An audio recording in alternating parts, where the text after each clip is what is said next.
तो हुआ ये कि खातून जो है उनके मियाँ ने कहा कि मैंने आपके घर जाना है, और जो सास हैं वो लड़की अम्मा, तो वो ना सिर्फ डायबिटिक हैं बल्कि ठीक ठाक आर्थराइटिस भी है और बुज़ुर्ग भी हैं, और कोई हाउस हेल्प नहीं है, अकेली खातून है, ठीक है, बेवा हैं। तो दामाद जी जब घर गए हैं तो दामाद जी ने कहा कि मुझे तो दामाद वाला प्रोटोकॉल ही नहीं मिला, कोई 7-8 डिशेस भी नहीं पड़ी हुई थी आगे, और अम्मा जी भी खांस रही थी, तो मुझे कोई बहुत सारे सूट भी नहीं दिए, तो मैं तो नहीं आऊँगा, और तुम भी नहीं जाओगे अपनी माँ की तरफ क्योंकि मेरी बेइज्जती हुई है।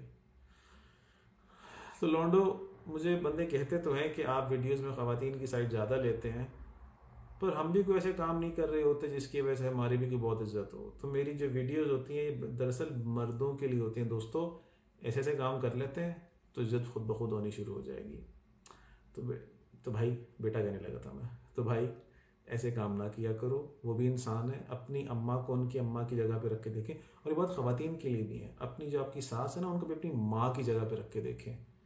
हम करते क्या है, जब अगलों की बारी आती है तो हम कहते नहीं वो तो सुपरमैन है या सुपर वुमन है, लेकिन अब अपनी अम्मी की बात है, मेरी अम्मी बीमार है, मेरी अम्मी फलानी है, तो ऐसे नहीं करना चाहिए। दोनों पार्टीज को बहुत ज़्यादा मार्जिन देना चाहिए।